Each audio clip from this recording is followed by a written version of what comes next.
So far, the Democratic National Convention has seen a significant drop in ratings versus 2016, with roughly 25% fewer viewers watching versus that previous convention.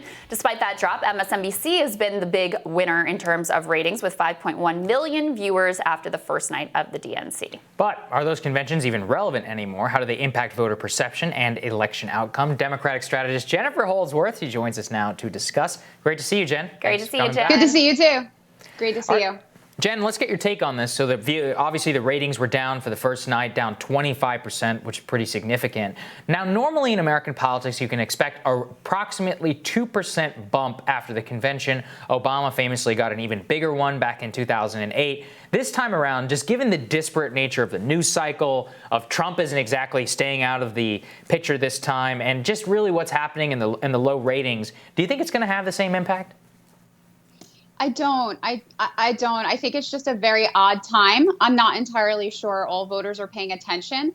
And the format is very different. You know, there's some people that say they love this new format, that it's much more interactive. It feels like it's really produced for the viewer at home, as opposed to what it normally is, which is a big pageant for the people that are there. But I think that American voters have become accustomed to that, and they expect that kind of excitement. While I think it's been produced wonderfully and people like me are paying attention, I don't necessarily know if it reaches the average voter in the same way that the normal convention does. Yeah, I think that's well said. And I also think, Jen, that there's something to be said for just like the electorate's very polarized and people kind of already know how they feel about Donald Trump. So hearing Barack Obama say again, you know, the same thing that's been said a lot of times during these 4 years, that our democracy is on the line, I'm not sure that it lands in the same way because, again, people really have a very set opinion about the political parties, about these candidates, and especially about Donald Trump.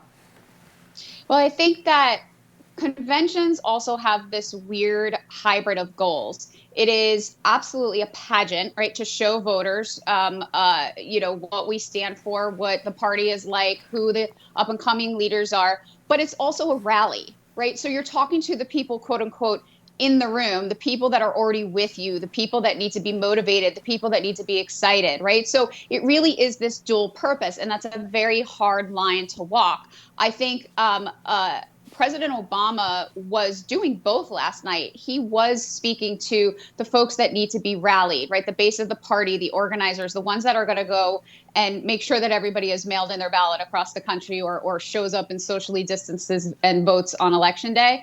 But President Obama is still very trusted across America and across the entire electorate. So I think that he was trying to show them a point of view that the party really has. So I think he did a good job. But again, I just don't think that this convention is going to be enough to really move voters. So I think that's really interesting, Jen, because one of the things that we've seen in the polling data is that Biden, while having, you know, he's beating Trump in the polls, is that he has much less enthusiasm numbers. His enthusiasm numbers are almost half that of Donald Trump's. So if this convention is, as you said, to get the base kind of fired up for Biden, is it really fulfilling that goal? I haven't seen any particular evidence that it is.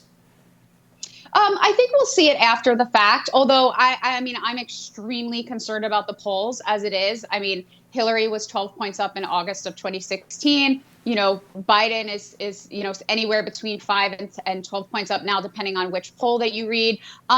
He is over that threshold of 50%, which is encouraging. But again, looking at national polls is not exactly a good indicator of what's going to happen. We need to look state by state. And I do think that enthusiasm piece is going to play a big role here. I think that Kamala Harris did good things for the enthusiasm score.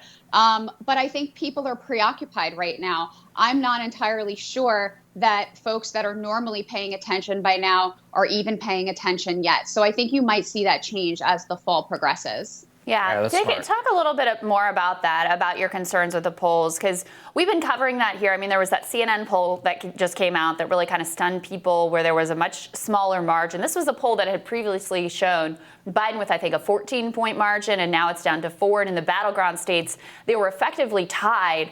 And I just look at that, and it's hard to it's hard to make sense of the fact that we have had, this unbelievably horrible pandemic with a failure of leadership, failure on the economic response. We covered a poll today where a majority of Americans say that the worst is still ahead of us. You've got wrong track numbers that are just historically bad. How can this election still be in play when you have those underlying fundamentals going so strongly against the incumbent? So I think that there's two major questions that folks are asking themselves in this election.